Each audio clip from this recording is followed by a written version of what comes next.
So, hello everyone. Welcome if you are new to the channel. Welcome back if you love me. I love you too. I have and probably will continue to tweak the lovely ticker tape going along the bottom. If you are new, it will be extremely helpful getting to know me as a reader, the channel, and the kind of language that I use here and that I will probably be using throughout the reading that you're going to be catching as of right now. For those of you who have been around and know me, it's probably a great refresher. All right. For today, we are interrupting our regularly scheduled June readings because Spirit, as tired as I am, I've been up since like 2:30 this morning. As tired as I am, and for how much I just wanted to chill, Spirit would have me record for you. So the message that comes out, take it however you need to take it. I have a feeling for most of you, this is going to be insight into a dynamic ship that you are no longer connected to, and yet are still energetically connected to, if that makes sense. For very few of you, this is going to be a reading you are actually an active participant in. Okay, so definitely take the reading as it resonates, and I'm just going to leave it at that. I'm going to start with my archetype cards by Carolyn Miss, and then I'm going to bring in the Wild Unknown archetype cards by Kim Kranz to get an idea of who the characters are in this reading, the people that it involves. Outside of that, we'll do some tarot, but we're just going to start here. All right, so Spirit, please. What are the archetypal energies of those involved for today? I've already got person number one. Ooh. We got the bully. Person number one is the bully.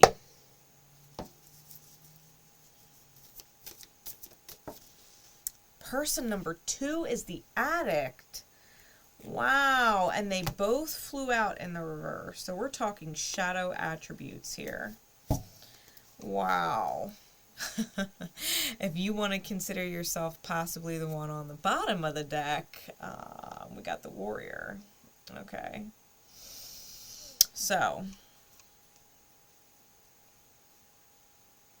really, the warrior is strength, skill, discipline, and toughness of will, heroism, stoicism, and self-sacrifice in conquering the ego.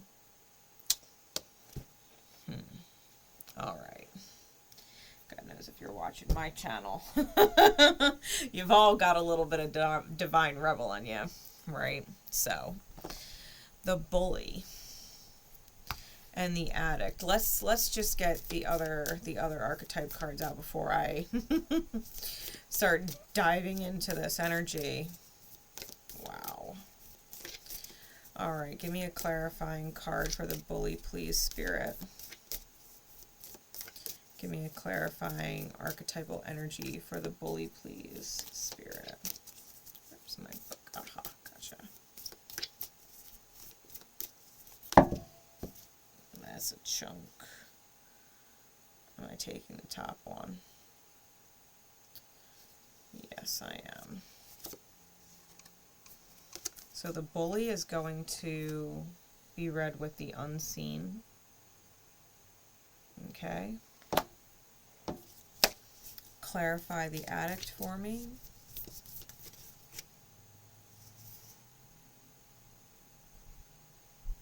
I'm taking both. We got the healer and the gem. Interesting. Interesting. Okay. If you didn't get your popcorn yet, you should, because this is a divine comedy. Divine Comedy. How does it feel? Oh my God. All right. Spirit. Jesus. All right. So listen.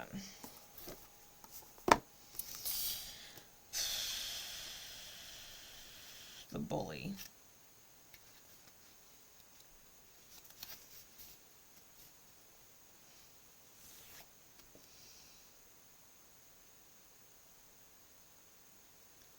The bully is also a coward. If you look at the book, I was guided to open the book. I've never opened this book. But if you look at bully, in parentheses, it says coward. I shit you not. Okay, this is what it says. Should be evaluated by far more than whether you bully people.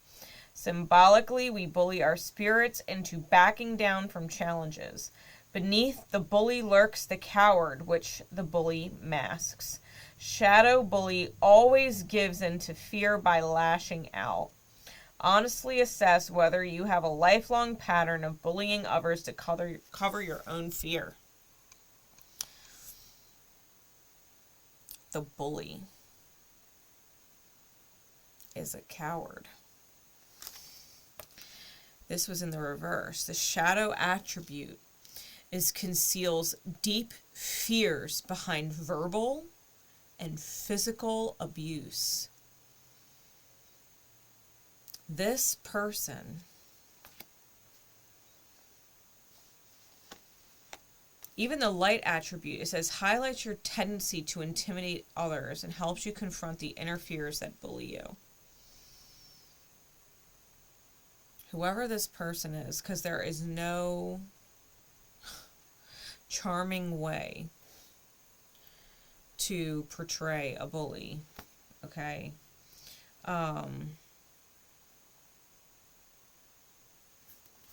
With this person, before I even get into the unseen,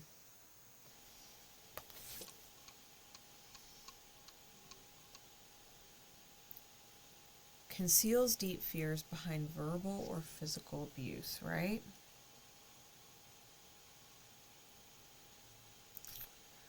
I'm feeling the need to define this abuse, because physical abuse is more than just hitting or beating or scratching or whatever you would first think of as physical abuse.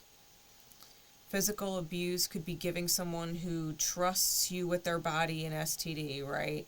Physical abuse could be neglect of hygiene in the home, right? That you would be living in filth, right? It's a form of physical abuse.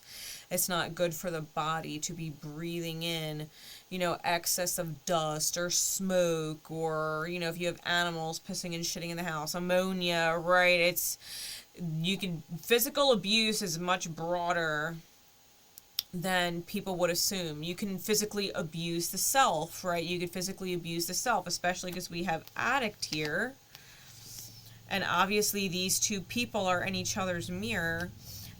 You can physically abuse yourself with substances, right? Whether you're smoking cigarettes or drinking lots of alcohol or taking other drugs or medications that you shouldn't be taking, right? If you have an addiction to certain pills or, whatever it is, right? You could physically abuse the body. The verbal abuse doesn't even just have to be, saying mean and nasty things to someone else. It could be the way that they talk to themselves, right? I'm such a fuck up. I'm such an asshole. I'm so stupid. It's not just what they say to other people and tell them that they're fucking stupid or they're a fucking waste or they're whatever they say, right? You're a fucking asshole. You're this, you're that, whatever, right? Verbal and physical abuse Doesn't always happen to another person. Sometimes people do it to the self. And sometimes it is much more, it encompasses much more than what we initially assume. So verbal abuse, it's not even just necessarily words we speak, it's words we say in text messages. It's things that we post on social media that hurt someone else. It's talking behind someone else's back, right? And making them out to be foolish, or making them out to be a villain when they're not, or, you know, skewing perspectives of people behind the scenes, like, you know, talking shit about someone behind their back is a form of verbal abuse. So, you know, it's more than just what we would initially assume. And if we look at the unseen, when dark, right, because we're reading this as a shadow, the archetypal energy has come out in reverse, right? It's dark, looming energy or an unwillingness to forgive. If you want to look further into the unseen, you can go deeper with reading King Hamlet, the story of the three fates, and The Shining. It says, guidance comes in many forms. Don't expect it to be glittery or comfortable. The spirit world speaks the truth, and sometimes it soothes, and sometimes it burns. These two, it says, being graced by the unseen is a gift. Treat it kindly and allow yourself to be seen by eternal eyes. Allow yourself to be seen by eternal eyes. This is what you do when you look in the divine mirror, which I have very clearly defined in that wonderful ticker tape. The divine mirror of things. To see through the one-way mirror and the two-way mirror is to see through the eternal eyes of Source, Creator, God, Spirit, Universe, whatever you label it and call it.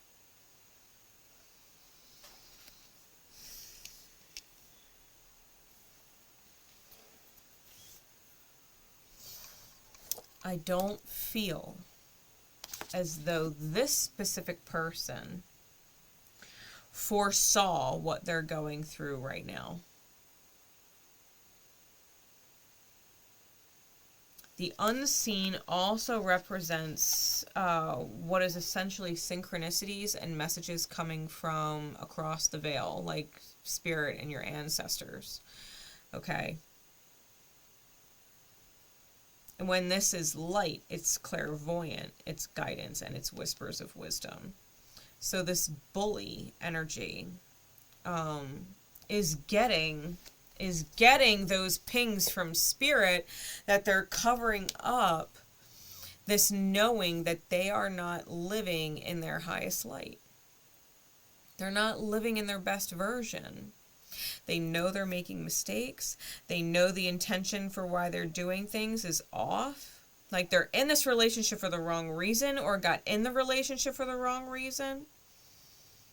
And they know it. I feel like with these two, and as you guys get further in the ticker tape, if it's not already but gone by, because I'm going to, you know, smoosh all this together after. I feel like you're dealing with, I feel like we're dealing with two victims or two energy vampires that ended up in a situation together. And they're both not creating a safe or feel-good environment for the other. And neither one of them is feeling good or happy. Okay? I feel like neither one of them is happy. Neither one of them feels good. They're probably both under a lot of stress. They're probably both deep in their fears. They're probably both feeling immense amounts of dark emotions, right? Whether it's anxiety or insecurity, pity, guilt, like doubt, worry, whatever the gamut of emotions is. I think they're both feeling in their low energy, and I think they're both creating from low energy. Okay, these are two victims, victim mindset, and that they're both vampiric with each other, right? These victims are energy vampires.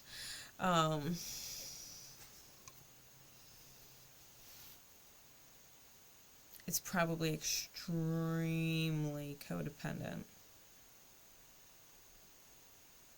And to be fair, they might have straight up trapped each other. They might have straight up trapped each other. It's almost like the devil got in bed with the devil and didn't realize, because they were both wearing masks and pretending to be awesome superhumans, right? Like, I'm an awesome human and you're an awesome human. Like, let's do awesome human life together. Only to realize underneath the fucking facade, they're both like the fucking devil. And it's like, I think they're realizing it. I think they're realizing that maybe they got in bed with the fucking devil. Like, making a bed and burning in it. You know what I mean? Like, it's not just making the bed and lying in it. Like, they're burning in it. Okay. The addict. Let's get into this half of the mirror, because they're obviously both dealing with this. If they're in each other's mirrors, they're in each other's mirrors for a reason. The addict is also a bully in some which way, shape, or form, and the bully is also an addict. Okay, the addict, it could be an addiction to substances like we talked about, where you're physically hurting the body, right? Physical abuse of the body with substances. It could also be an addiction to pain, an addiction to codependency, right? This person, this bully that doesn't feel good enough, may search out needy people. People that need them, because if you need me, then you won't leave me. And I feel like this energy, this combination of energy is exactly that. Well, I know that you need me for this, and I'm going to take advantage of the fact that you need me for this because I need you for that. And this person's like, yeah, well, I'm going to take advantage of the fact that you need me for that because I need you for this. And they both went, boop, and came together because they needed, quote unquote, needed something from each other, and are holding that need over each other, right? They're holding that need over each other, because they don't want to be alone. They're in their low of low energy. It doesn't get lower than double shadow. Shadow masculine, shadow feminine combinations, it doesn't get lower. These people are very much in their dark energy.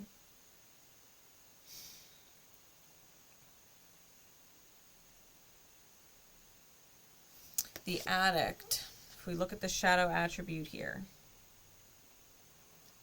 it says compromises integrity and honesty, allows an addictive pattern to have authority over your inner spirit.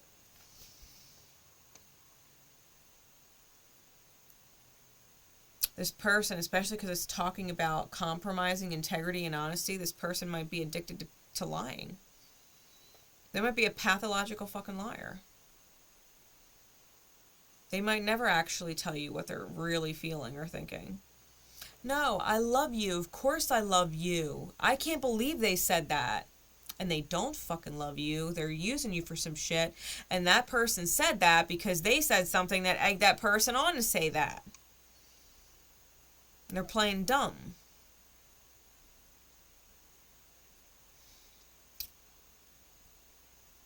The addict might be telling someone they love them and it's okay and we'll get through it no matter what. And really, they're only in it because they need money. And they're saying all this shit, right? They're not being honest. They might not be able to fucking stand this person. They might fucking hate this person. They might be disgusted by this person, and vice versa. And vice versa.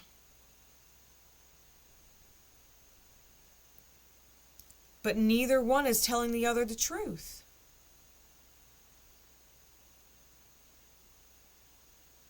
These individuals that Spirit would have me read for your understanding so that you could see what's going on, whether it's within your own fucking self, so that you can acknowledge yourself. It says, God knows I love you enough to tell you the truth. And someone's got to fucking love you enough to tell you. or you're getting divine confirmation because you are a light worker / alchemist, or an empath, a healing empath, and need to know that you were unjustly treated for all the high masculine energy you were putting out there, and that two victim energy vampire double shadow individuals ended up lock, stock, and barrel with each other.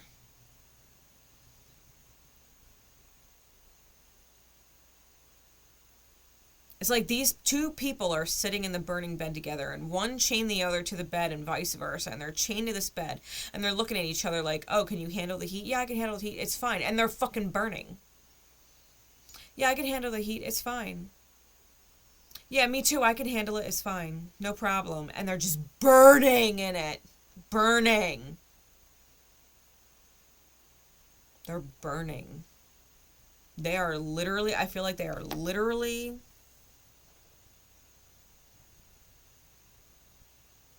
They created hell on earth for each other. They created hell on earth for each other. Like, let's call a spade a spade. Neither of them. They're both cowards, right? Neither of them are willing to change. Let's look up the addict. Let's look up the addict. Yeah, the gambler. Conspicuous consumer, glutton, workaholic, also see gambler. Oh, also see gambler, yeah. Not limited to drugs, alcohol, food, and sex.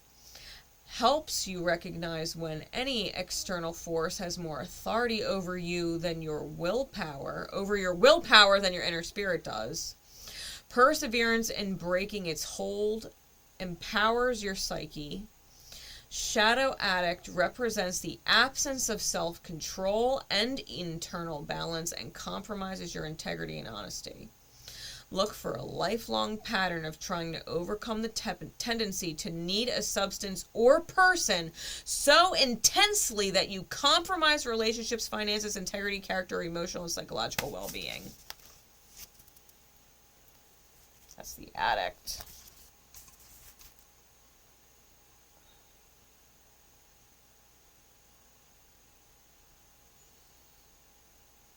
To need a substance or person so intensely that you compromise your relationships, finances, integrity, character, and emotional or psychological well-being. They are addicted to each other. The dark energy, the shadow that drew them to each other. They have probably sacrificed relationships with family. They have probably sacrificed relationships with friends. They have probably flushed money down the fucking toilet or cut off sources of income. They are probably out of their fucking minds, right? Emotional and psychological well-being sacrificed. They're being bullied by each other.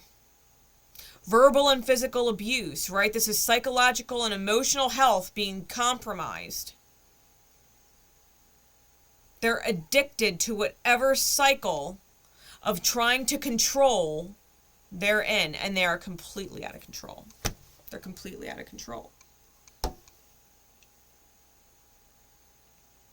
Completely out of control. They took a gamble on each other.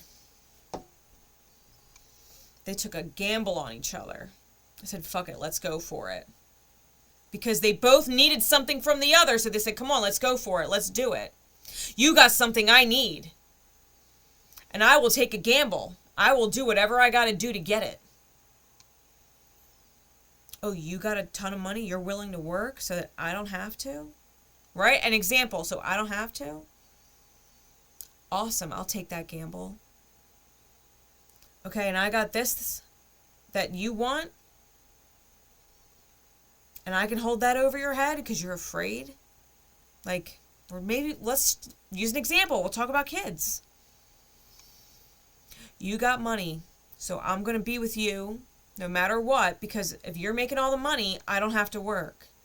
And I've got your kids, and you don't want to pay child support. So if you're with me, you'll save money, because if you leave me, you'll pay out your ass in child support.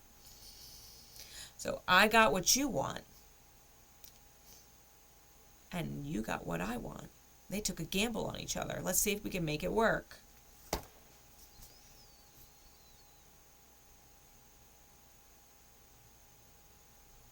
Look for a lifelong pattern of trying to overcome the tendency to need a substance or person so intensely that you compromise.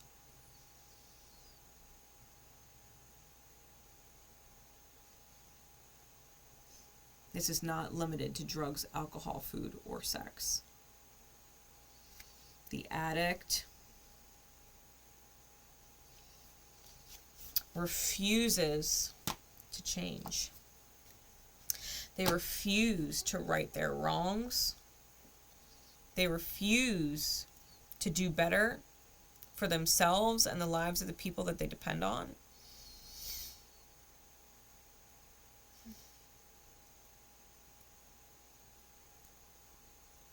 That's fucking rough. Like, prayers to these two. Prayers to these two, because if they're in double darkness, right, double shadow, the both of them, then the best we could pray for is a big bang, right? A spark of light in the darkness where there was once nothing. Because they need it. Because they need it. Double shadow, they'll kill each other. Emotionally, psychologically, literally, physically, like, end up destroying each other. And I don't necessarily mean literally, like one is going to go kill the other and commit murder. What I mean by that is that they could stress the other out to the extent that the physical body starts to deteriorate. An illness manifests in the body. Maybe they start to have organ failure. Maybe they develop cancer. Maybe they develop heart disease, right? The body starts to deteriorate due to the amount of stress and anxiety that they put each other under. They're going to drive each other into the ground. 6 feet under. They're gonna drive each other into the ground. They don't change. They don't wake up. They don't eye open and start seeing from eternal eyes. They don't start healing, right? I'm gonna read these two cards. The healer and the gem. This addict energy. The healer is the light worker, the gifted, and the old soul. The wounded healer is not someone who was wounded and is now healed. It is someone who continues to courageously break open the self and ego as a means for deeper integration. So the addict, even though they are essentially bullying themselves, staying around this bully person, right? It was something that they did not see when they got involved with them, right? They took a gamble. They leapt towards something because they had something that they needed, right? And they were intensely dependent on whoever this was, right? Is actually acting in the lightworker or alchemist role, despite the fact that they are extremely wounded. Okay? This person out of the two might actually be providing the wealth that they have, right? The nest egg. They might be making the nest, quote unquote, possible. Okay? This person, the addict, might, Chiron, right, is talking about Chiron energy. Right? The wounded healer is Chiron. They probably, I shit you not, they probably have some crazy Jupiter-Chiron alignment. The two of these people. And that's why they ended up in the position they're in, astrologically speaking. Right, when dark, it's tired, it's needy, it's forgetting its own practice.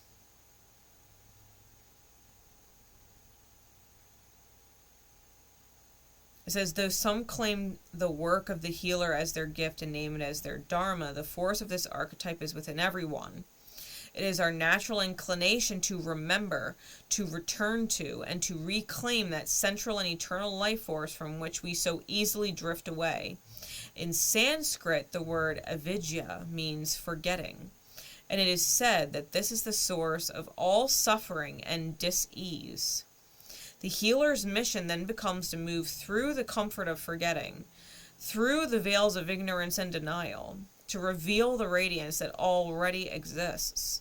The healer approaches this in multiple ways from multiple angles, knowing the cycle of healing is not linear. It is a multi-layered and circuitous process, always leading back to its own origin, much like the Ouroboros. This addict is acting like a light worker for the bully. So like how I talked in the ticker tape, right, of empaths and narcissists being common dynamic shifts, right? That empaths and narcissists are most common together. The other combination, because balance, is alchemists and energy vampires. Light workers and victims.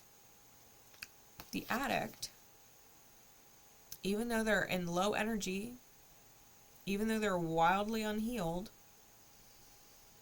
is acting like the healer, is acting like the alchemist for the bully.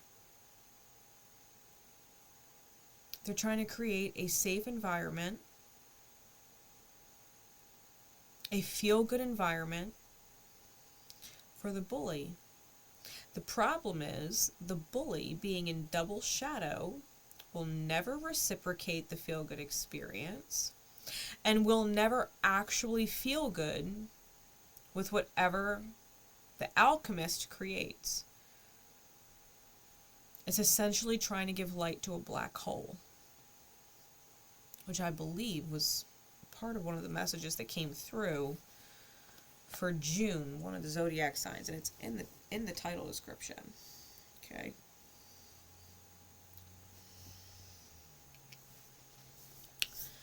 The gem.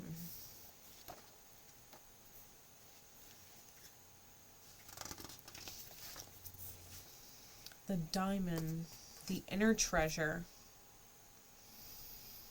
In mythology, the diamond is often linked to the daemon, or inner light that leads us toward our true self, our purpose, or our destiny. When light, it is unique and shining, generative and irreplaceable.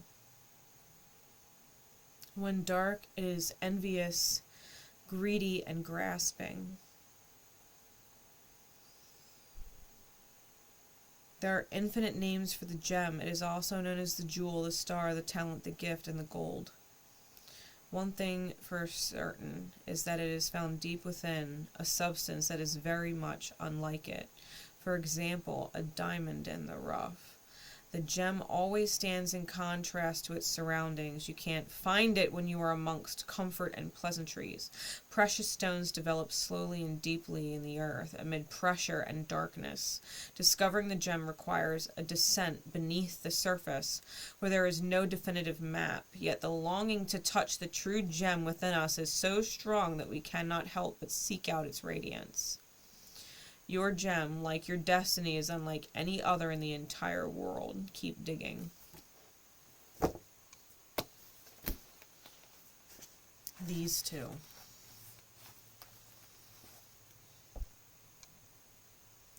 The bully. What the addict didn't realize, right? That was unseen. The bully did not act in a way that the addict saw, and that the bully was triggering the addict, right, who was probably a victim, right, an energy vampire in previous dynamics. They were double shadow, right? The bully triggered the addict to pop into their alchemist or light worker energy. Because it's within all of us, right? That's what these cards were talking about. So the addict started pushing away, right? Because you can see how the bully is like blowing all this wind. And it's almost like the addict is pushing it away. Like they're not allowing the bully to hurt them, And yet they're hurting and are addicted to the pain, right? But it's dredging up this diamond within the addict. The diamond, the value that the addict didn't know was there. The addict didn't realize they were capable of being an alchemist, of being a light worker. The addict didn't see it. That's why they were attracted to the bully. The universe would have it, right? The addict was addicted to this energy. The addict was addicted to the bully energy. And when they got the bully did something that they didn't see. And that was bring up the gem, the healer, the diamond in them. Now they know what that energy looks like. The thing about the bully is they don't fucking see it. They don't see. It's unseen. They don't see the gem. They don't see that the addict is trying to heal them. The bully is definitely in victim/energy vampire mode. Bringing up the light worker or alchemist energy in the addict.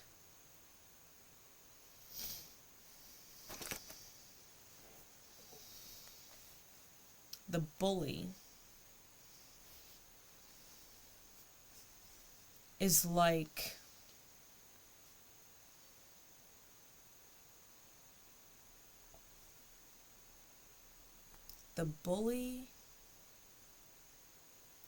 they're not the medicine for the addict.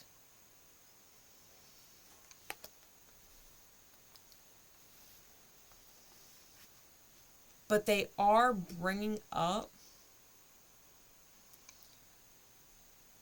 because I'm being drawn to the snake, right? This triple-headed snake and this, Ouroboros synchronicity that it was tied to. You might also have strong Aryan energy, because I believe that Aries had the sea serpent, and that it had a lot of eye imagery, and the Ouroboros type serpent. So you may have Aries Sun, Aries Moon. You might be an Aries Rising. You could have an Aries Mars. You could have Aries Chiron, right? Aries Saturn. Aries Jupiter. You could have Aries nodal placements.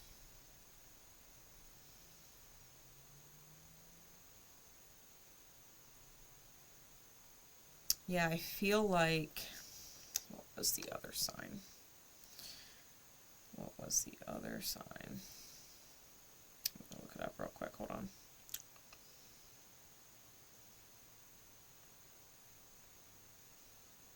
Libra. Libra, the title I gave it was Giving to a Black Hole. So Aries and Libra, okay, they are polar signs. So you may have significant, Libran placement, Sun, Moon, Rising, Chiron. You could have Lilith in either one of these nodal placements, right? Especially because it's the polarity. Aries and Libra.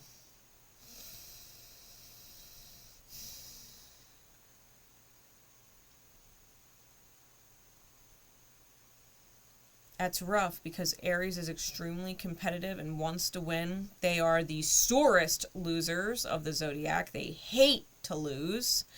And Libra is harmony, right? Balance at all costs. So these people may both be trying to win, right? They don't want to feel like they've got to take the loss, or they made a mistake, or they're the loser.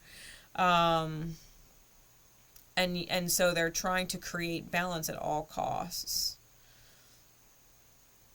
The issue I do feel is that there's no reciprocity from the bully. I feel like the bully is definitely in shadow, double shadow energy. And the addict, right now, they might be addicted to trying to heal this person. They may be in a mindset of, if I give enough, if I do enough, if I sacrifice myself enough, I'll heal this person. All I want to do is heal this person.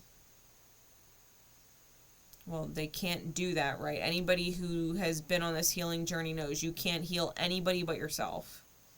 That's it. The only person in the whole wide world that you can heal is yourself. You cannot heal another person. You can be present, you can advise, and you can leave when it is time to leave, because sometimes that is the only way to help them heal. This is the comedy, right? The bottom of the deck is the comic. And under that was Apocalypse.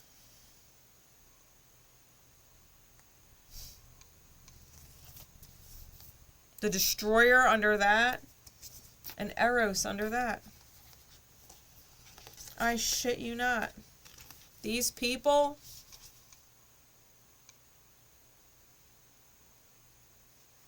this was a toxic arrow. Toxic arrow. They might have detrimental Sagittarian placements.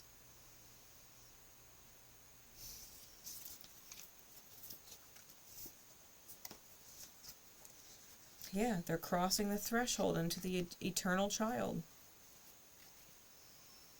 They're getting to the inner child, spirit, how spirit works. The alchemist. Look at that. The stone underneath. That's the symbol for the alchemist. The inner child, the eternal child, that is spirit, is the alchemist. High masculine, high feminine. They're returning it. They're returning it to the heart space. That's the comedy of it all. When they come out of this cycle, should a spark go off in the dark and they come out of the cycle and someone chooses to be different, someone chooses to let go, someone chooses to surrender, someone chooses to stop suffering, if anybody, it's going to be the addict.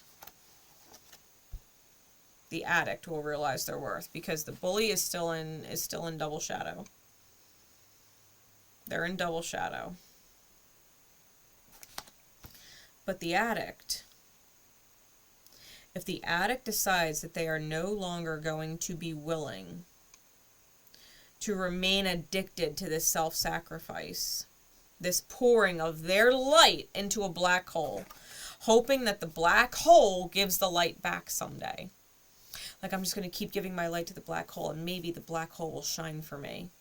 Maybe the black hole will be a diamond too. Listen, the black hole, the addict is in their gem energy, their diamond energy, their healer, light worker value, their highest self. The addict is in alignment. Their actions, right? Their actions are in alignment with their highest self. However, they're giving it to a black hole.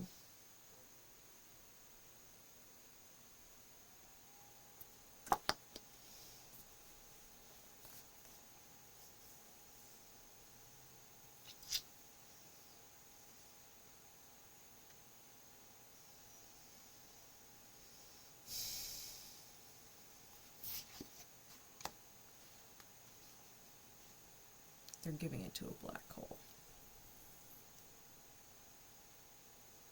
They're going to have to recognize their value and the fact that it's not being reciprocated. They're going to have to cut their losses and not beat themselves up about it. All right, physical and verbal abuse to the self. They're going to have to not beat themselves up about it.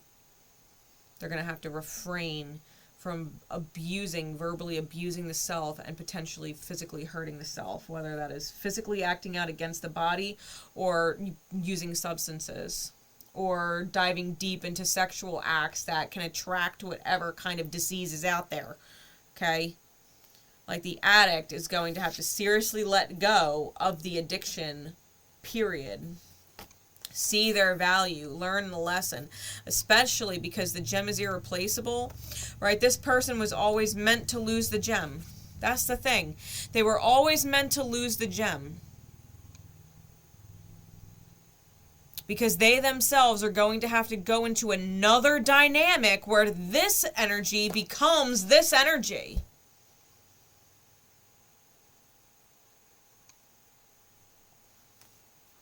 This person will have to go into another dynamic. They will have to be released by the addict and go into a different dynamic to become this energy. The only way that this person can do that is if this person leaves, because the bully ain't gonna let go. The bully is a coward. They're afraid to let go. They're not gonna let go. They're super fucking needy. Super needy. I'm hearing the word psycho. They're fucking psycho. They might literally be a psychopath or a sociopath. Like, literally. And maybe this person didn't realize it. Maybe the addict didn't realize they were dealing with a fucking sociopath or a psycho. Maybe this person was, or is, or would have considered themselves one, right? Because these people are in each other's mirror.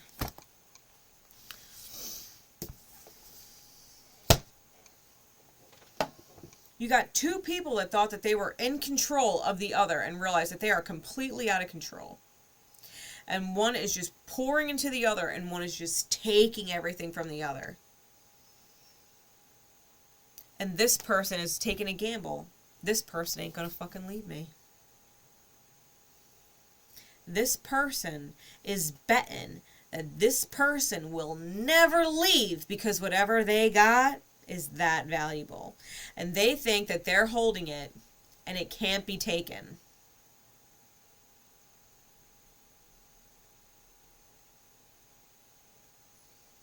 The bully is betting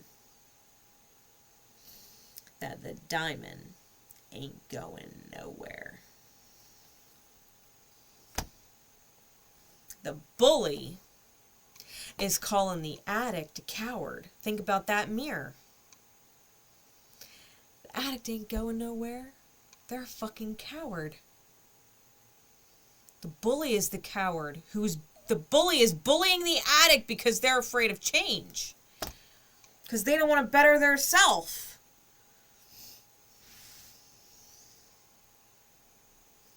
Somebody needs to forgive them fucking selves for pouring into a black hole.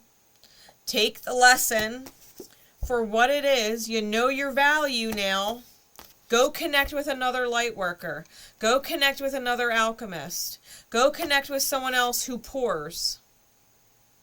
And keep your fingers fucking crossed if you already lost them and they're quote unquote irreplaceable.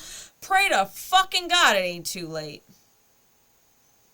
And that you are willing 100% to leave your shadow behind. Because whoever this is, you gotta 100% cut them off. 100%. 99% is not 100. If you are the addict and you are watching this message, you need to let go of your bully and you need to let go of them hard. You can never go back. No, you can't text this person. No, you can't call this person. No, you cannot meet up to see how they're doing. No, you cannot give them $20 because they're hurting this week. No, you can't.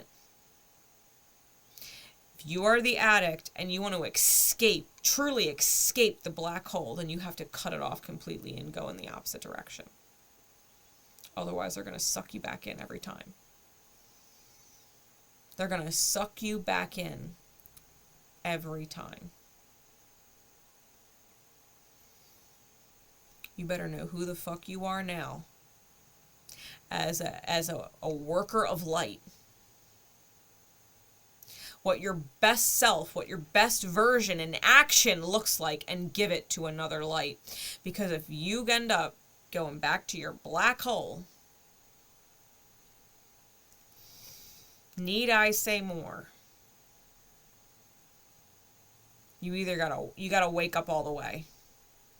You gotta wake up all the way. You gotta eye open, see this bully for who they are. Because I think you fooled yourself. Thinking that you can control them. Maybe you were addicted to power.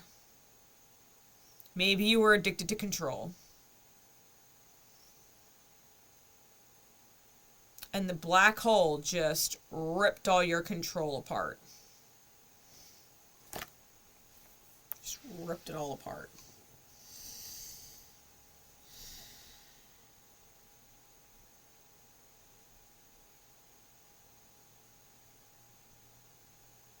Let's get into some tarot.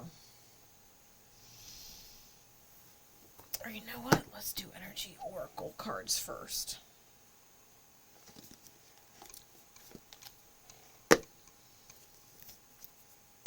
Why is the bully with the addict spirit? Why is the bully with the addict? Whether it's what they think that they're with the addict for, or what spirit has them with the addict for, why is the bully with the addict? Attachment. This is a past life attachment and an attachment to the facade. They're putting on a facade for this person. They put on a facade for the addict, and the addict bought it. And they're attached to this facade. The victim. I'm a victim. I'm chained to my reality.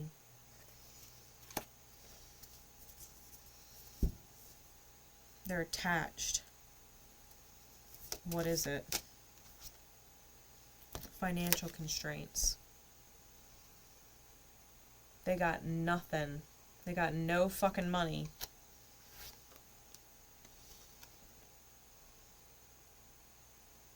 They got no money. And they can't, they're chained. They can't go to work. They can't go make money. They're chained to their attachments. They can't do anything. They need the addict's money. They're attached to their money. And they're holding up this victim mask.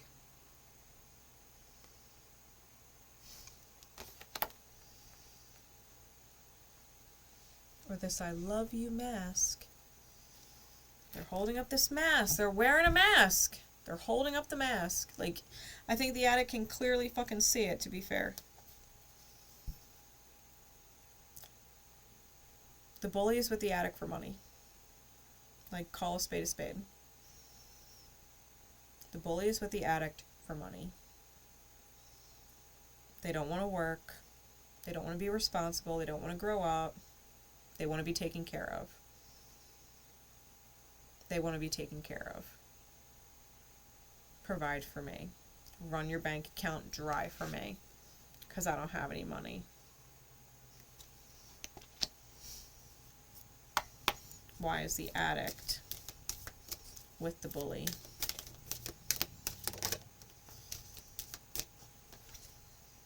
Indecision. Because they don't know what path to choose. It's both unknown. If they stay with the bully or leave the bully, it's both unknown. So right now they're stagnating in indecision.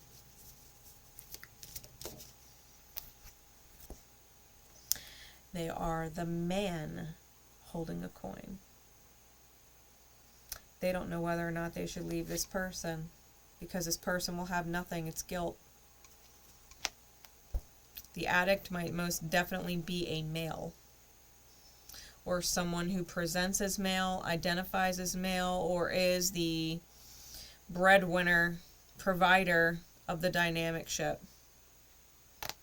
This is a man holding a coin. So the bully may most definitely be female, someone who identifies as female, or the more female leaning, right, in their tendencies.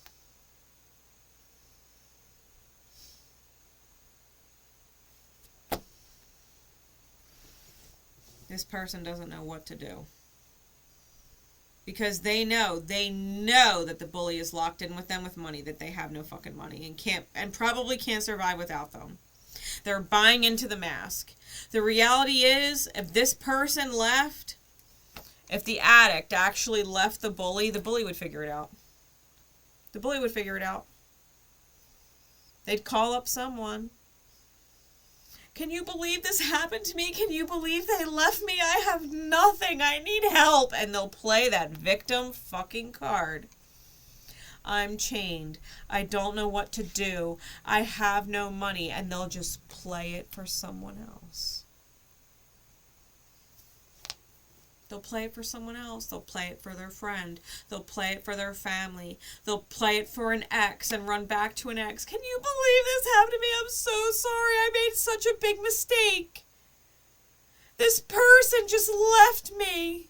And I don't know what to do. I'm so sorry. I'll never hurt you again. I'll never leave you again. And they'll go back to their ex. The bully doesn't give a fuck. They're only with the addict for money. Because they don't have any and they don't want to heal themselves. They're a coward.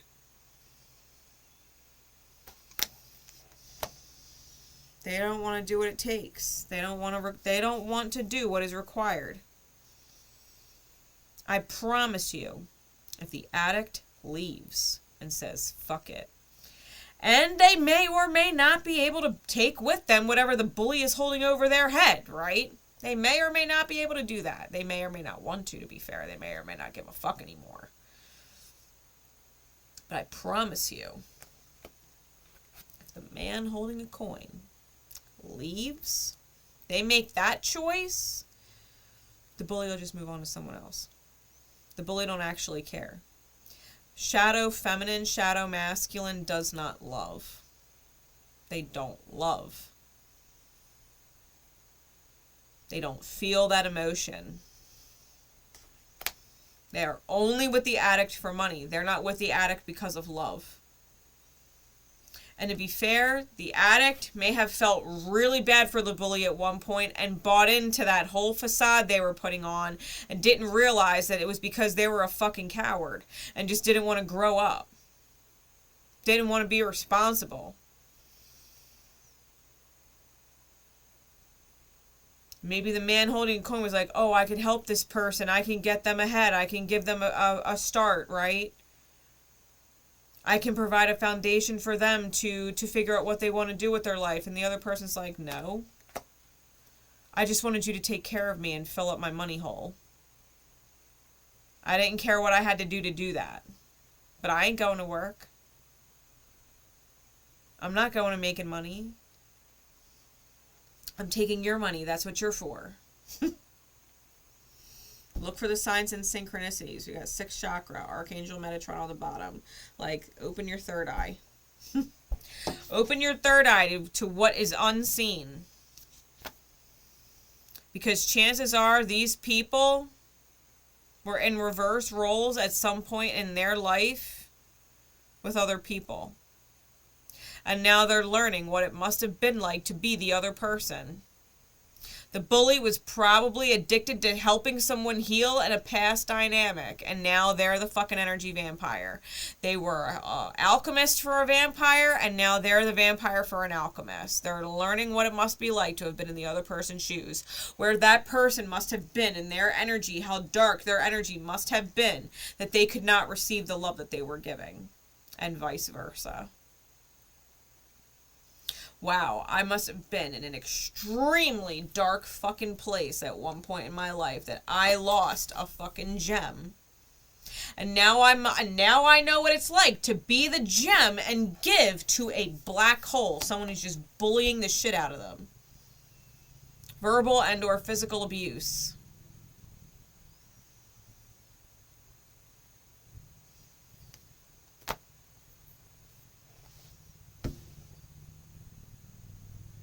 Now I know what it's like to give unconditionally and pour into a black hole. It fucking sucks. Wow. They're learning. This is the divine mirror at its fucking best. This is the divine comedy.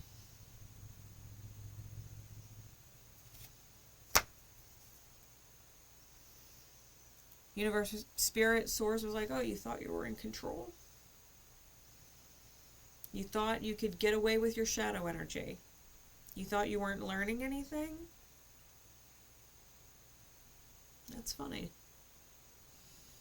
How's this for a lesson?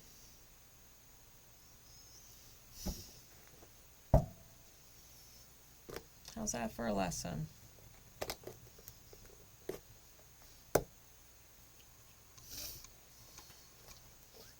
Let's get old school Rider Waite. What's the reality look like right now from the bully's perspective? What is going on with the bully? Are they planning anything? What is going on from the bully's perspective? What does the reality look like to the bully? What does the reality look like to the bully? What are they doing? What are they doing? All right, so they're super confused and they're looking at options. They might already feel the addict potentially opening up, eye open. So they're already considering other options.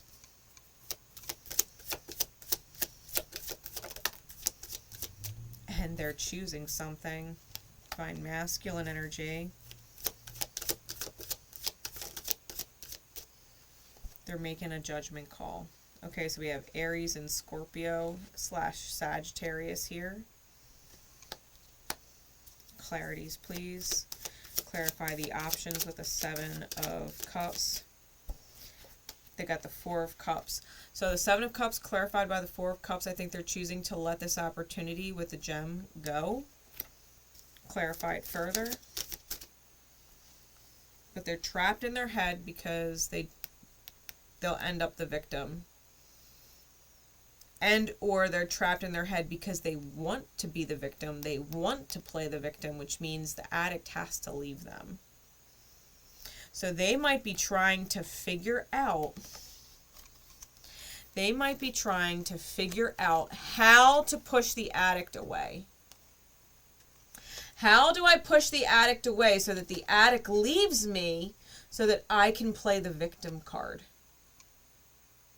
Because they're attached to the victim, right? They're attached to the victim card. Which means they have to convince the addict to leave them or push the addict to such an extreme that the bully can cry victim.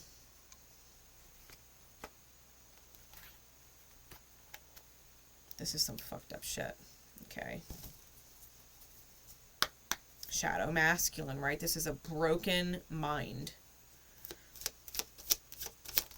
Emperor is clarified by the 5 of Cups. Yeah. This is what they're creating, right? High masculine energy, they're creating loss. They're creating grief. They're creating sadness. They're shadow masculine. Shadow masculine does not provide a safe or feel-good environment. They're creating, right? Emperor energy is masculine energy. It's Aryan energy. This is probably strong Aries in their chart. They're creating grief. They're creating loss. They're spilling cups. And they've got a backup plan. They've got a backup plan. They already got it.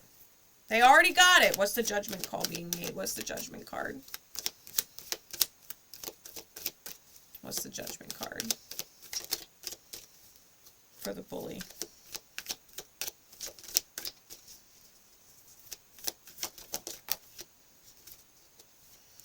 They're trying to create an opportunity to take from someone else. I shit you not. The Page of Pentacles creates and or seizes an opportunity to take from someone else. I'm impoverished. I'm needy. I'm on my knees begging, please help me. I'm on my knees begging, please help me. Look at that. The way she's holding up the mask is the way the page is holding up the coin. They need someone to give to them because they've got nothing. They're planning it. They're planning it. Ooh, and the 2 of Cups was falling on the table. They're trying to reconcile. The Judgment card can sometimes be reconciliation. They're trying to reconcile with an ex. They're trying to reconcile with an ex.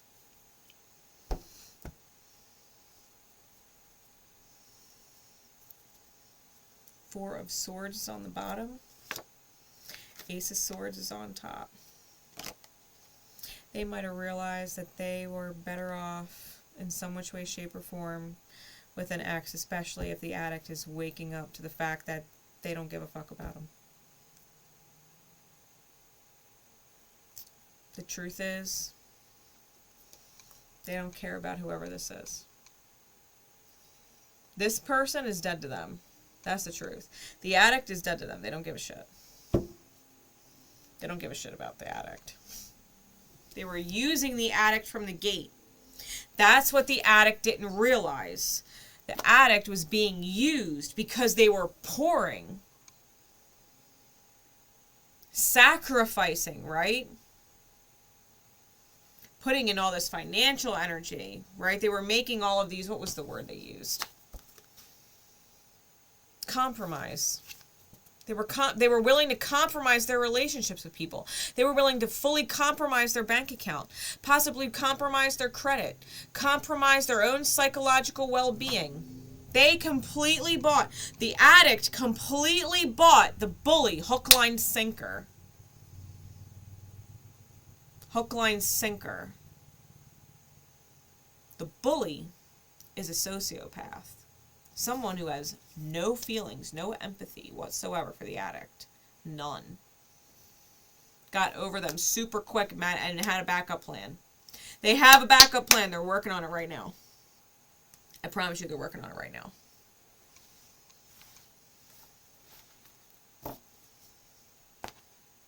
Bully is working on a backup plan. If they feel the addict starting to slip away from them, the attachment that they have to them, if they feel the addict in any which way, shape, or form waking up out of their own fucking psychosis in regards to them, yeah, they're already on plan B. They're not going to be without. I told you, they're going to find somebody else. If it's over and the addict chooses to leave, I told you, I called it already. The bully is out. They already have someone else they're going to go to. They're reconciling with an ex. And or they have a sacred soulmate. It could be a friend. It could be family. But it could definitely be an ex. That'll be a little bit different for everybody, right? Depending on whose story this is. I'm reshuffling all the cards. I put all those cards back in the deck. I'm going to shuffle. I'm going to deal them out for the addict. So let's see. Spirit, what is going on in the reality from the perspective of the addict? What is going on in the reality per the addict? What is going on in the reality per the addict?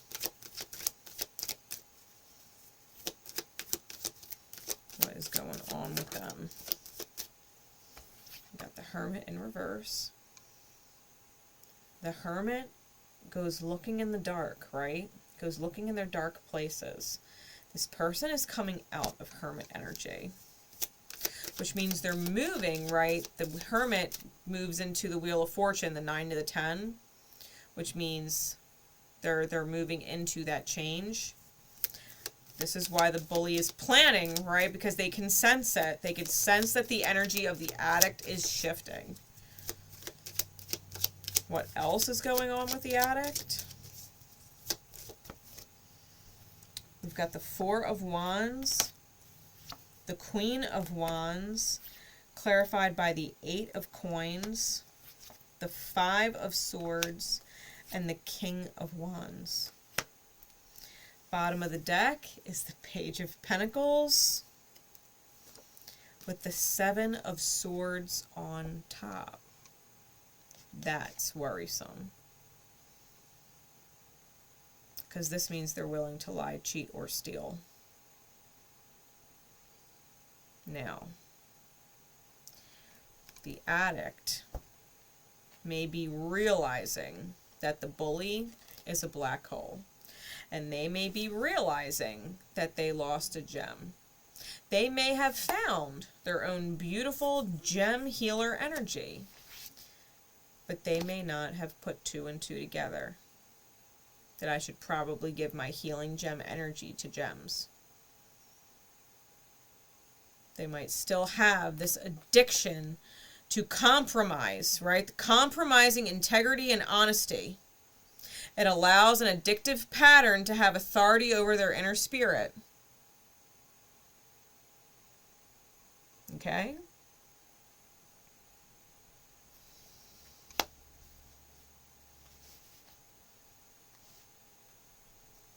They might be lying as to why they left. They might be keeping secrets. They might not be willing to admit their mistakes. They might be shoving down their emotions, right? Pushing out the wave.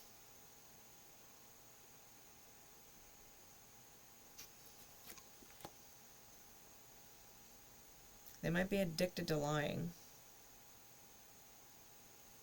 Compromising their integrity, compromising their honor. Because they're also dealing with that coward energy.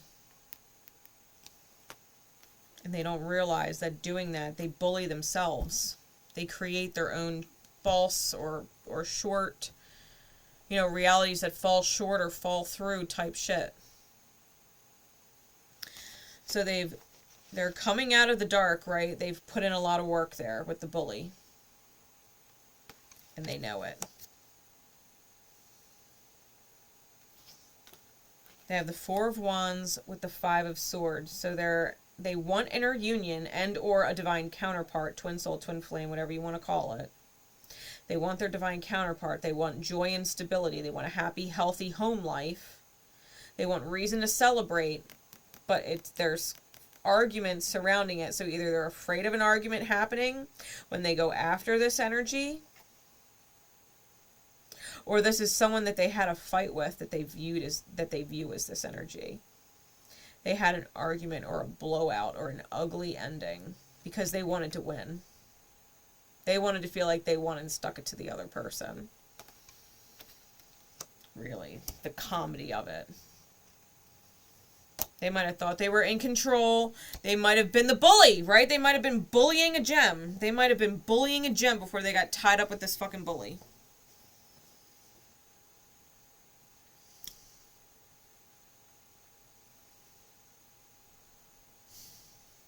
But they do view it as their counterpart. You got the King and Queen of Wands.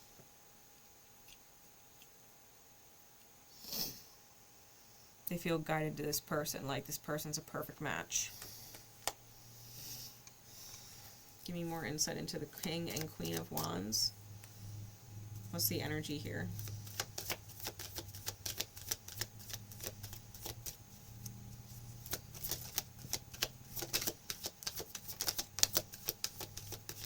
I feel like they're still trying to control it. Yeah, it was a missed opportunity. It was a missed opportunity. Just like the bully is going back to someone else, the addict wants to go back to someone else that God gave them, the universe gave them, source creator tried to hand them, and they were too focused on third parties, probably the bully. Too focused on outside energies. They weren't paying attention to the stability and emotional stability, the psychological stability, right? Because this is the suit of cups as emotions. And it's a 4, which is the number of stability. Spirit was offering them emotional stability, psychological stability. And they weren't looking at it. They were arms crossed, sitting there like, no, I'm focused on these 3 cups, this third party. That's my joy. Spirit's like, no. Trust me, that ain't your joy. Your joy is right here. Addict wasn't looking at it. More insight, please.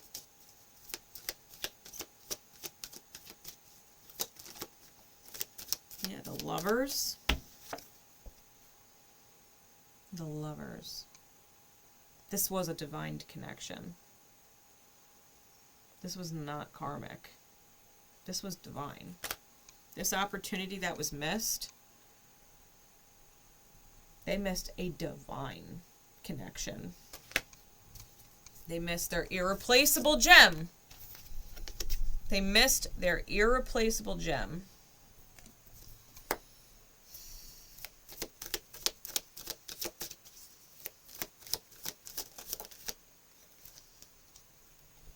Yeah, now they want to heal it.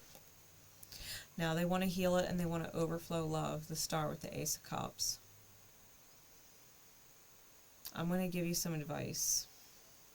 If you are in fact the addict watching this, and you'll know. You'll know. Because you already got the one. You already know who the one that got away is.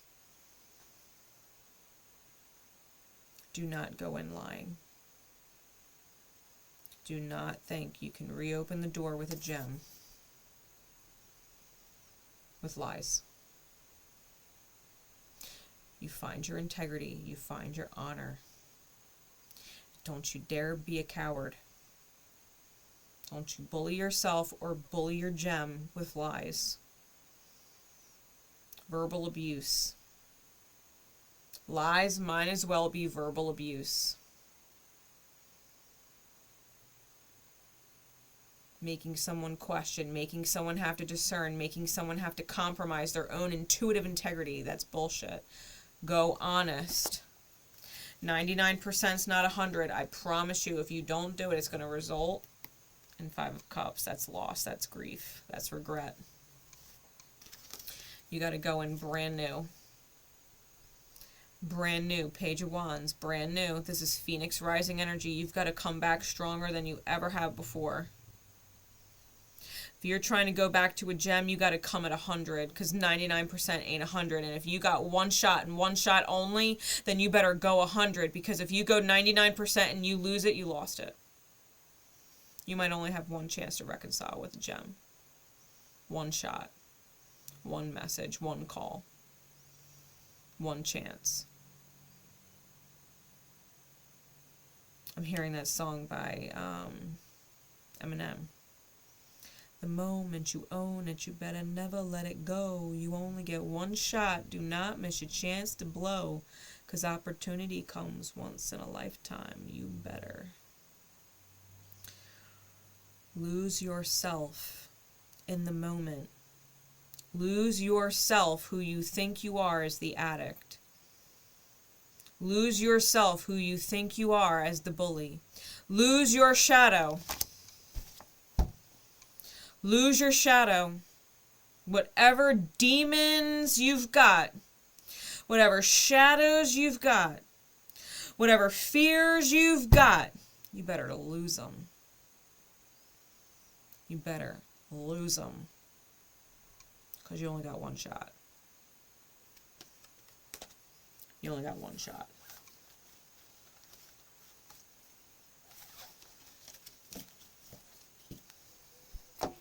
Shot.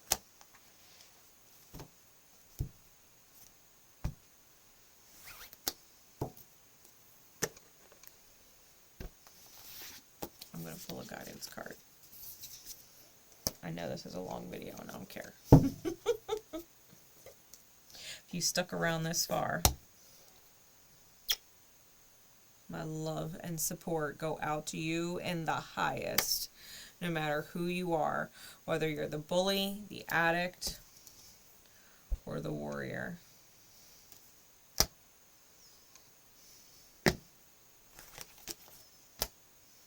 All right.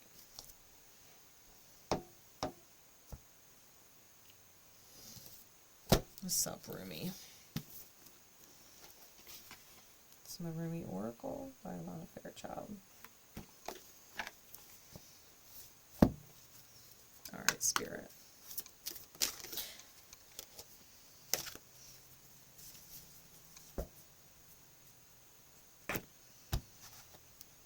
I used to have the healing ritual for this card on my wall. This is the impossible made possible.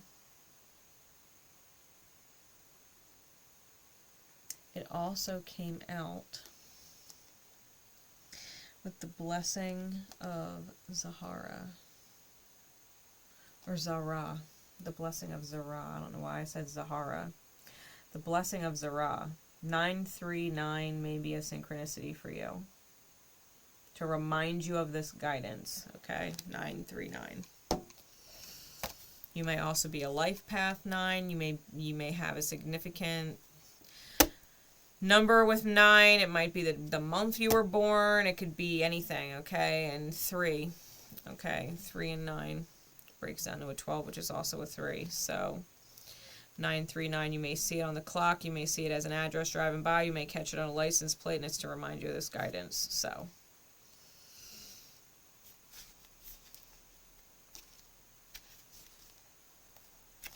let me read to you the impossible made possible.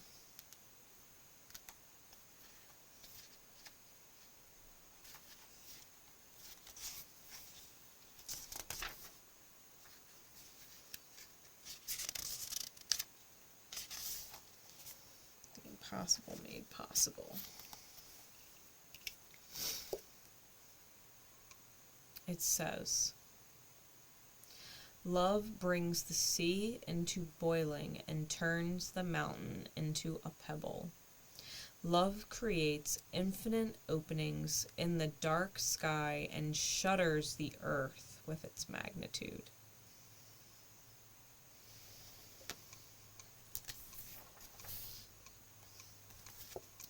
She spins, this great earth goddess, upon invisible strings amongst a widely pulsating ballet of life. Stars are born, live, and die all around her. Life moves in constant flux, and still she spins in her great, loving, constant pirouette. How can this be? All of creation is born from nothing. Out of endless silence and darkness, light emerges. What strange magic is this? The sun heats the solar system and burns with the power to destroy life, yet it is a force by which life is sustained. Surely this makes no sense and cannot be. We dance in the realm of the impossible made possible constantly, you and I. We are so engrossed in it, so familiar with it, and yet blind to it, that these constant impossibilities happening in every moment fail to inspire us. Yet what are your biggest, boldest, most extraordinarily impossible dreams compared to this great impossibility of life itself? They are but tiny seeds in the Creator's masterful hand, now being planted in the heavenly garden. Yes, they are being planted right now, for the moon tells us the time is right. Most tenderly shall they be watched over, nurtured into fullness according to the season. Yes, that growth is assured. The impossible is now made possible. We only limit what we believe to be possible by our lack of imagination. The divine has recourse to all that is and all that is yet to be. Is there any limit to the resources of the heavens? No. So then, why has not every impossible dream now been rendered possible, indeed manifest in shining glory upon the earth? The human heart knows everything envisioned can manifest according to divine timing and grace. Yet the mind does quake with fear, so much so that it will not listen to the heart at times. That fear is a childlike nightmare. That should you offer yourself up to the sacred loving power of the great Creator, you might be found to be lacking. The mind holds itself captive with dark fantasies of that profound rejection and then avoids confronting it directly at all costs. It creates barriers instead, truly nothing more than lines in the sand, yet believed to be forts. But what strongholds can resist love? It is like water. It seeps deep into every available space and changes form to survive in every environmental condition. With unfailing intelligence, it creates life. From steam to ice, rainfall, the river and ocean, rain descending into snowflakes, snow capping the peak, expressing itself with beauty and genius. It nestles under the earth and rises to the sky, only to return to the earth again. It will erode blockages and prevail no matter how long that process takes. It carves the earth into shape and form. Where it is, there is life. Such is the adaptable intelligence and persistence of water, just as is the power of love. So now you are guided by this loving power to drop the doubt. Shed the incredulity and open up the mind.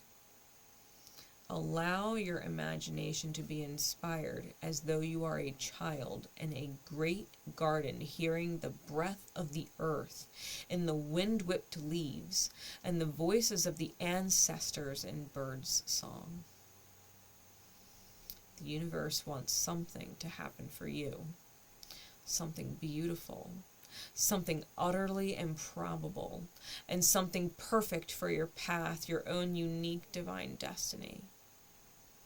Your mind will wonder if it is even possible. People around you may wonder the same thing, but your heart will burn for it to become real, to become more than a fantastic, improbable dream. You'll want it with all your soul. You may not even be consciously aware as yet what this great desire is, but your heart knows. It holds the secret knowledge and will unveil it when your mind can handle it. When your heart is much more powerful than your mind, you won't unintentionally block the incredible grace of manifestation seeking to pour into your thirsty soul like the sweetest, purest waters of blessing. The sacred honoring ritual.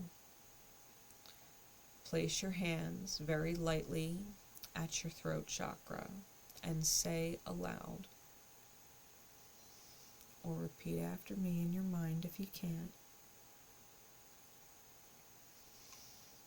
With Rumi, who loves me unconditionally as my witness, I now offer myself into the hands of the all-loving, creative intelligence of this universe.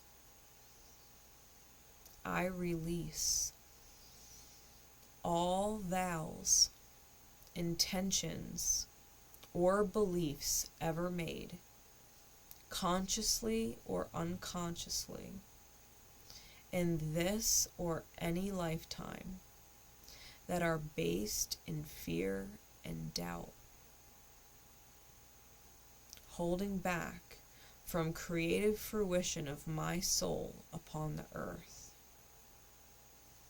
I dedicate myself to love and accept the gift of grace that brings me into greater fulfillment now. May I be blessed so I can surrender resistance and accept what is coming to me now for what it is, a gift of love. So be it.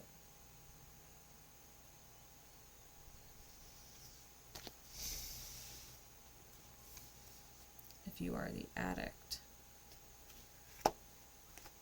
or the warrior.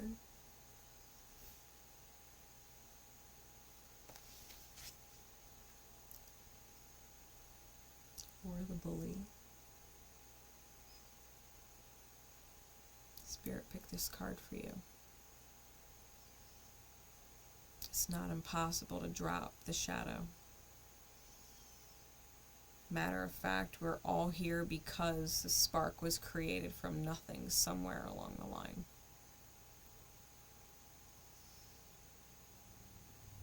It's not impossible to let the darkness no longer be all that exists for you.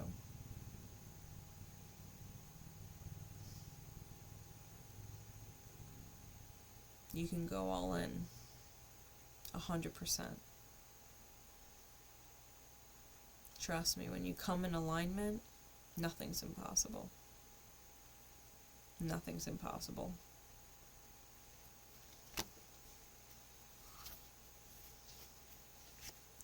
Blessing of Zara. Let go of thought.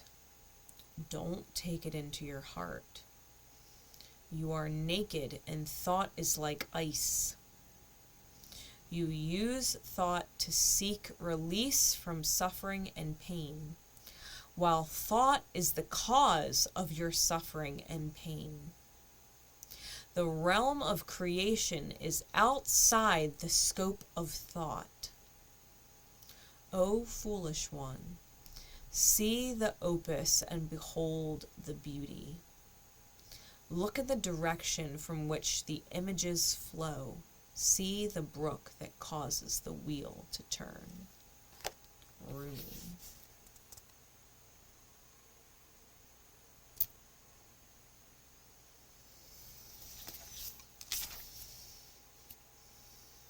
I wish to pull that false confection from your mouth. Oh, I know you will open your mouth even wider to scream like the terrible cry of a toddler denied. But the moment you open your mouth wide and draw breath to bemoan the outrageous travesty of your loss, I shall shove my divine finger dripping with nectar into your gaping mouth. I'll let you suckle then, surprised and contented by the sweetness that surpasses all other sweets. Rumi.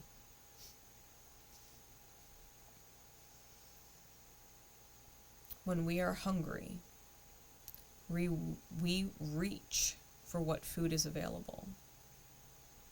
If we are starving, we may gorge upon what is before us only to find ourselves overfed, undernourished, and in most cases uncomfortable and dissatisfied. Your soul needs better quality food. It has been detoxing. You have been shedding old thoughts, old feelings, old pains and struggles. Memories of the past have been flooding out of your soul like parasites being expunged. And now, your soul thus cleansed is in need of genuine nourishment to restore it to full radiance and vitality. Love will feed your hungry soul. Nothing less shall suffice. No sweet-talking charmer, hell-bent on seducing and moving on, will make the grade. No. It has to be nothing less than genuine romancing by the great beloved to feed, comfort, and nurse you into radiance. Only that divine finger dipped in the heavenly honey can be taken in by your soul now. All else will seem as empty junk by comparison. This oracle comes with special guidance for you. You are being given the blessing of Zara, of radiance, of brightness. This blessing has a purpose. It is to clear out that which would obstruct your full unfoldment to support the divine jewel of your soul in shining. You are being given an opportunity supported by life, by the earth, by the grace of the divine beloved, to shed toxins from your being. These may be physical, and they may be equally of emotional, psychic, or psychological origin. They may come from this or another lifetime. You may understand consciously what is being released, or you may not.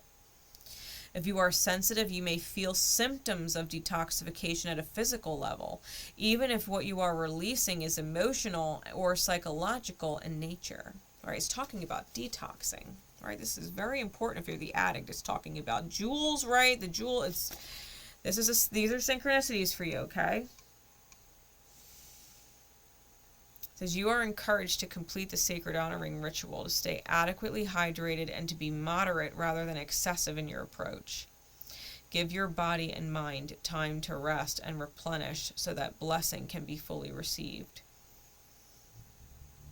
If you are escaping into an addiction, this is the perfect time to be sober. The universe needs you sober. You can't keep escaping and running into your addiction. You got to be sober for this. Okay. If you have been unwell or struggling to let go of an issue, this oracle comes as a portent of imminent healing back to good health and of release of the issue into resolution and divine radiance. It's only a matter of timing, and that timing is imminent. This oracle also brings you the message that if something appears to be leaving your life, the bully, your addiction, your shadow, this oracle brings you the message that if something appears to be leaving your life, even something painful to release, it is because it is no longer healthy for you or no longer supporting of life for you. There is something more loving and beautiful waiting. Believe in the impossible. Do not try to feast upon scraps. Stop scraping in the dirt for stale crumbs. Rise up and move towards the seat at the heavenly table gleaming before you, for a greater feast awaits your attendance. The sacred honoring ritual. It says, say aloud, I call upon Al-Zara, the merciful divine one, shining with grace, and Rumi, who loves me without condition. I call upon the healing angels, and I say the following declaration. With grace, I accept the shedding of that which is no longer worthy of me. I allow myself to release with merciful grace what no longer feeds my soul with the truest of nourishment. I open to receive, through unconditional love, healing, support, intervention, and protection, that I may shine with the divine radiance bestowed upon me in this blessing. I surrender my attachment to scraps and open my mind, body, and soul to the great feast.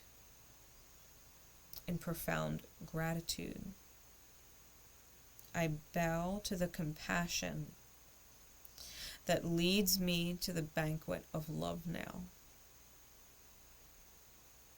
So be it.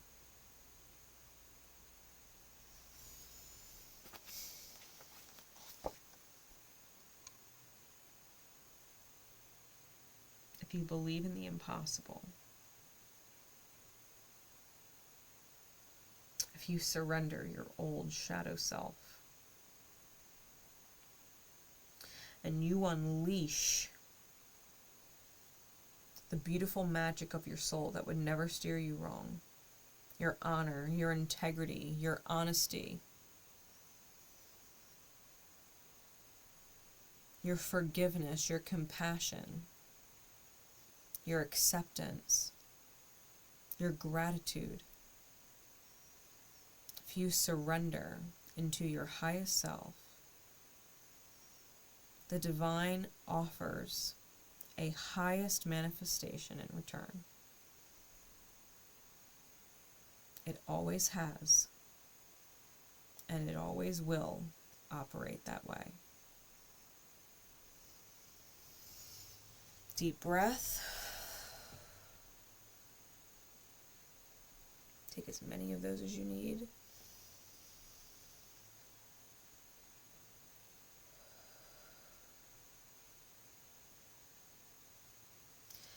Picture that beautiful white light coming in from the cosmos, down through your crown, through your third eye, through your throat, through your heart space, past your solar plexus and your sacral, through the root chakra, down your legs and out your feet, connecting you to the core of Gaia. And allow the heavens to flood through you as you connect with the earth.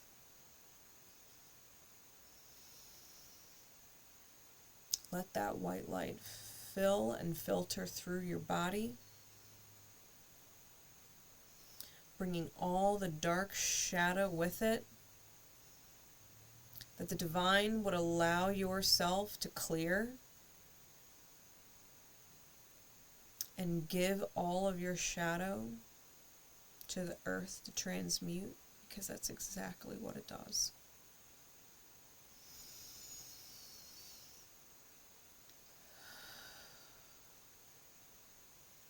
Breathe. And continue to allow that white light to just rush through your body. You are safe. You are safe and life is good. It's taught you valuable lessons about your own value and the value of other people.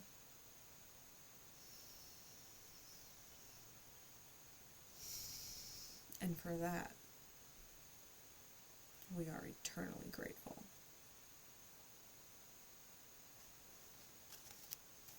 Gratus Aeternum.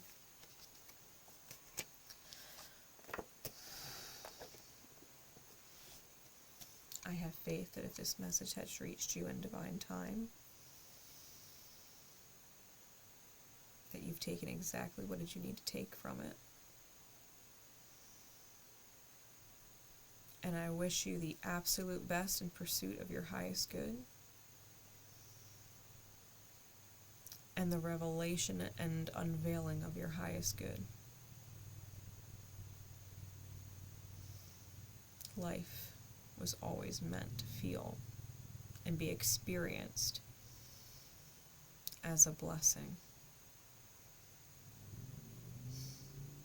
We create heaven here. Till next time, guys. Take care.